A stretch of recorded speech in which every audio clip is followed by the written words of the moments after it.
Bonjour à tous et bienvenue dans ce nouvel épisode. Si jamais vous êtes nouveau sur la chaîne, je vous invite à regarder les épisodes précédents pour comprendre celui-ci. Et si vous n'êtes pas nouveau et que vous avez raté les épisodes précédents, je vous invite également à aller les regarder pour comprendre celui-ci. Par ailleurs, puisque je suis toujours youtubeuse, je vous invite également à vous abonner, à activer la cloche de notification et à me suivre sur les différents réseaux sociaux.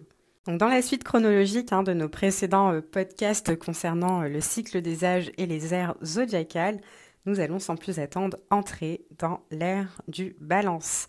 Donc l'ère du Balance, c'est un âge qui débute autour de moins 15 120 et qui symbolise la porte de la conscience. Donc l'ère du Balance, c'est une période de justice et de création artistique. Donc l'ère du signe de la Balance débute à l'équinoxe d'automne, au point d'équilibre entre le jour et la nuit, à l'exact milieu de l'année astronomique. Donc à tout point de vue, la Balance évoque un juste milieu, un centre autour duquel tout oscille, tout se balance finalement. Donc ce centre semble hésiter entre été et hiver, extérieur et intérieur, élan et retenue, spontanéité et réflexion. Donc le fait est que la Balance a parfois du mal à choisir. Donc placée sous l'influence de Vénus, donc la valeur du beau, la Balance est cependant un signe masculin associé à l'élément air évoquant la cérébralité, donc la conscience. Associé à l'élément air, donc ce signe astrologique évoque la beauté et le raffinement. Donc la Balance, elle exprime la préférence pour ce qui est beau, symétrique, harmonieux, élégant, raffiné, délicat, soigné, voire même sophistiqué. Donc on ressent ici l'influence de Vénus, déesse de la beauté et de la séduction, donc qui tend à valoriser une certaine manière d'être, parfois au détriment de la simplicité et voire même de l'humilité. Donc en effet, la Balance, elle oublie parfois que l'harmonie consiste à réintégrer le laid, le faux, le mauvais dans le beau finalement, donc le vrai et le bon. Donc rien ne devra être laissé de côté, tout devra être accepté et harmonisé, ce qui implique un effort d'ouverture à l'autre, quel qu'il soit, et peu importe comment il est fait. Donc c'est un peu une dualité à dépasser vers l'union. Donc les deux plateaux de la Balance évoquent la dualité, donc le bien et le mal, mais une dualité qui a vocation d'être harmonisée, voire dépassée, sans pour autant être niée. Donc on entrevoit la véritable signification du signe astrologique de la Balance qui exprime l'union, le mariage, les noces, la rencontre positive et féconde des deux grands principes qui structurent le cosmos.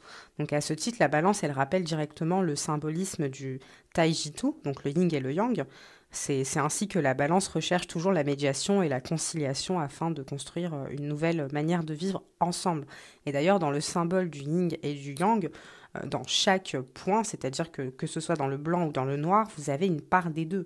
Donc ce qui nous montre bien ce besoin d'harmonisation et que finalement l'un ne va pas sans l'autre. Donc à ce titre, la Balance constitue le tiers qui permet l'union des deux premiers. Donc c'est le troisième principe ou le cinquième élément, unificateur, fédérateur et intégrateur. Alors, dans la mythologie grecque, la Balance, elle évoque Thémis. Donc Thémis est la fille d'Ouranos et de Gaïa, déesse de la justice, de la loi et de l'équité, ou encore sa fille Astrée, qui a des aspects associés à la prise de conscience. Donc Thémis et Astrée, elles tiennent une balance et un glaive, donc symbole de vérité, dans leurs mains, et elles ont les yeux bandés en signe d'impartialité. Donc selon certaines légendes, la Balance est censée peser l'âme ou le cœur des morts, c'est-à-dire le poids de leur culpabilité. C'est une notion d'ailleurs qu'on retrouve aussi dans le livre des morts égyptien. Donc selon la légende, Astrée quitte la terre révoltée par le comportement coupable des hommes. Zeus l'envoie alors dans le ciel pour former la constellation de la Vierge. La Balance qu'elle porte donne naissance à la constellation de la Balance. Notons d'ailleurs que dans le tarot de Marseille, la huitième lame représente la déesse de la justice tenant un glaive et une balance. Donc sur le plan graphique, le symbole de la Balance évoque le fléau de la Balance, donc tige métallique horizontale surmontée d'une anse par laquelle elle est suspendue. Donc en conclusion, la Balance évoque un point d'équilibre et d'harmonie, mais elle représente aussi un moment d'hésitation entre l'appel de la vie et la retenue. Donc, or, cette hésitation, elle peut mener à l'immobilisme et à la mort. Donc, l'harmonie véritable, à contrario, il sait accueillir et accepter les déséquilibres. Donc, elle ne nie pas le mal et le conflit, mais s'en nourrit pour faire naître un changement. Ce qui signifie que l'amour est la clé. Donc, la Balance est capable de s'ouvrir à cet idéal, abandonnant le glaive pour cultiver l'intelligence du cœur. Et d'ailleurs, c'est marrant parce que l'épisode suivant, c'est Enfin, vous verrez, vous comprendrez. C'est bon, du coup, ce sera l'ère de la Vierge, et l'ère de la Vierge se symbolise par la porte du cœur. Alors, l'âge de la Balance, donc environ à moins 15 120, marque le zénith de la conscience humaine, donc à ne pas confondre avec la réalisation technique.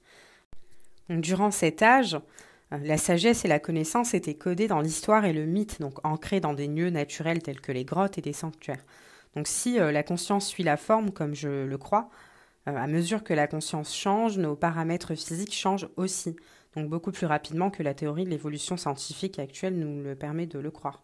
Donc en tout état de cas, la vie du principe féminin était libre à ce moment-là, et d'ailleurs on le voit par l'apparition, enfin du moins dans la constitution de sociétés plutôt matrilinéaires. Pas matriarcales, parce que ce n'est pas la même chose, mais disons que la transmission se faisait par la mère. Donc l'âge de la balance indique la fin du grand froid et le début des saisons. Donc à l'ère du scorpion et aux ères précédents, on avait encore des périodes de froid, mais on va dire que l'atmosphère était hésitante. C'est-à-dire qu'on chavirait un petit peu entre beau temps et mauvais temps, et ce n'était pas tout à fait la fin de la période de glaciation, mais on y arrive petit à petit. Les échelles donc de la balance étaient également associées à l'équilibre dans les saisons, les jours et les nuits de longueur égale par nos anciens ancêtres. Donc je pense que c'est à partir de cette période qu'on a commencé à avoir un climat qui vraiment commençait à se caractériser par des saisons équilibrées. Donc il y a environ une vingtaine d'années, dans une contribution au mélange, qui est un mémoire d'Henri Lévy-Bruhl, intitulé Problèmes juridiques de l'époque paléolithique, un savant auteur du nom de Jean Dauvilliers prétendait qu'à partir de simples graffitis retrouvés dans des grottes, pouvoir tirer cette déduction, c'est-à-dire que ces peintures révéleraient l'existence d'un droit pénal et d'un pouvoir judiciaire, de supposer une relation entre tribus, notamment de troc, portant sur les produits de chasse, et il concluait de même, nous assistons ici à la naissance du droit commercial et du droit international. Bien entendu, ce n'est qu'une hypothèse, mais c'est quand même intéressant de le relever, du moins pour cette période-là qui est caractérisée par l'ère du balance et donc par les notions de justice. Il n'y a bien sûr pas réellement de commerce au paléolithique, c'est-à-dire qu'il n'y a pas de magasin avec des objets, il n'y a pas non plus de surproduction, pas de monnaie. En revanche, il existe certainement un système d'échange, donc de troc. Donc l'importance du don dans les sociétés traditionnelles a été soulignée depuis les travaux du père de l'anthropologie, qui est Marcel Mauss, donc entre 1872 et 1950. Et ce don n'est jamais gratuit, c'est-à-dire que selon les cas, il peut impliquer une contrepartie précise et obligatoire. Donc le nomadisme encourage également le partage des expériences et des techniques entre différents groupes. Ainsi, chacun enseigne sa connaissance et chacun permet à l'autre une forme d'évolution sur différents aspects. Donc c'est aussi un échange et un partage de connaissances. Donc ces échanges se développent. Les clans qui comptent probablement 20 à 30 membres échangent entre eux différentes informations, différentes denrées et différents objets et matériaux. Donc, ils ne pouvaient pas vraiment produire plus, ils pouvaient, produire plus, mais ils s'y refusaient, car un surcroît de production aurait menacé la stabilité des structures sociales.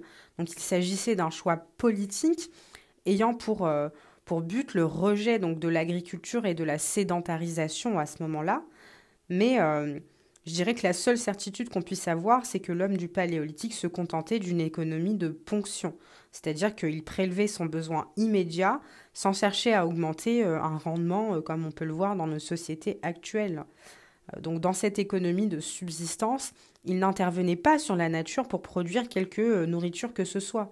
Il ne faisait pas d'agriculture intensive et il n'allait pas non plus prélever des ressources qui pourraient modifier totalement soit le climat, soit l'environnement ou le pH des sols, peu importe comme on le fait aujourd'hui. D'ailleurs, ce qui donne énormément de maladies, mais bon, ça c'est un autre sujet. Donc à l'origine, les sociétés paléolithiques ne connaissaient pas la division du travail, hormis sans doute un partage des tâches entre hommes et femmes. Mais à la fin de cette période, on retrouve souvent sur les sites des habitats, des couches de pierre, des sortes de bancs de travail entourés de matières premières et de déchets, de taille d'ailleurs. Et dans ces ateliers où certains outils furent produits en série, on retrouvait aussi des spécialistes nourris par le reste de la tribu en échange de leur savoir-faire. Donc peut-être les prémices d'une différenciation, et peut-être l'apparition des premières stratifications sociales. Donc peut-être l'apparition des premières classes. Mais ça, je pense, en tout cas pour ma part, que ça se caractérise vraiment à l'ère du lion. Donc dans Avant l'histoire, l'évolution des sociétés, c'est un livre qui nous parle, qui a été publié aux éditions Gallimard en 2012, qui est axé sur Lascaux, différents sites, de Lascaux à Carnac. L'anthropologue donc français Albin Testard soutient que l'apparition d'un équipement de chasse individuel, donc arc et flèche, à l'extrême fin du Paléolithique, marqua la première étape essentielle vers la fin des communautés de coopération et de partage. Donc à la même période, on constate l'apparition du stockage sur une large échelle, donc symptôme d'un début de théorisation lié à l'abandon des grandes chasses collectives. Donc le grand bouleversement était en marche. Homo sapiens s'apprêtait à quitter son jardin d'Éden. Et cette notion, c'est vachement intéressante parce que la notion du jardin d'Éden, on la retrouve dans différents mythes, dans différentes religions. On retrouve cette notion d'un âge d'or où l'homme finalement vivait en abondance et en harmonie avec la terre.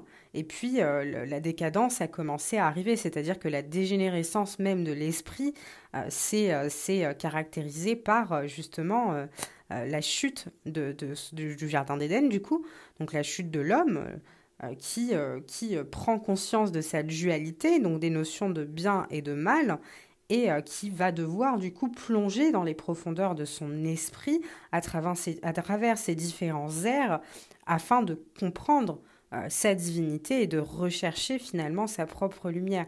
Donc on peut voir les ères zodiacales comme un passage finalement de la conscience, c'est-à-dire que effectivement si on a connu d'autres ères avant l'ère du Capricorne, peut-être qu'il y a eu effectivement un âge d'or, peut-être qu'à l'ère du Capricorne jusqu'à l'âge de Lion on était encore dans cet âge d'or-là et qu'à partir du moment où nous sommes arrivés au néolithique, on a commencé à sortir de cet âge d'or et d'ailleurs le néolithique est marqué par différents témoignages de déluge, etc.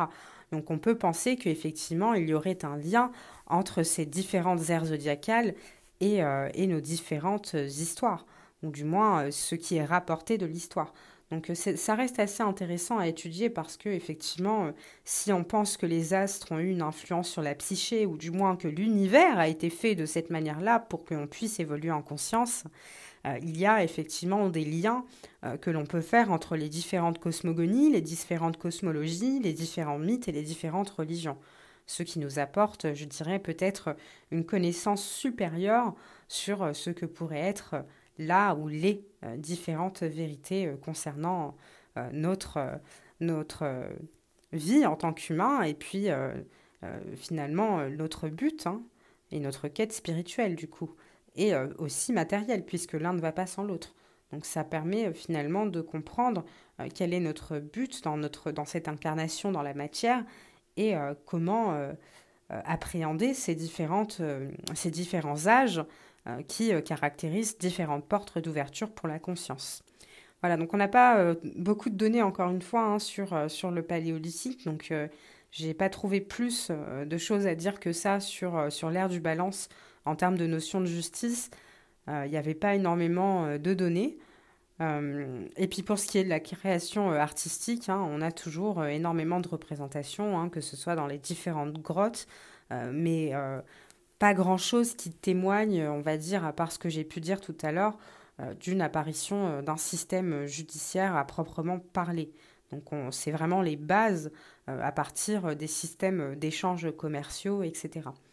Donc voilà, j'espère que cet épisode vous aura plu. Comme d'habitude, n'hésitez pas à contribuer. Encore une fois, je ne prétends pas détenir la science infuse et encore moins la vérité, puisqu'il existe différentes vérités et ça reste toujours en mouvement. Donc, c'est important que vous participiez aussi, puisque ça permet encore une fois, à travers les différentes visions, de voir d'autres prismes, de comprendre d'autres choses, de comprendre peut-être d'autres niveaux. Et c'est toujours intéressant de voir quelles peuvent être les différentes visions sur ces faits et sur ces choses-là, et notamment sur notre histoire. Donc n'hésitez pas à participer, que ce soit sur YouTube, sur Spotify. Vous pouvez également me contacter par message sur Instagram. Et en attendant, je vous dis à très très bientôt pour le prochain épisode.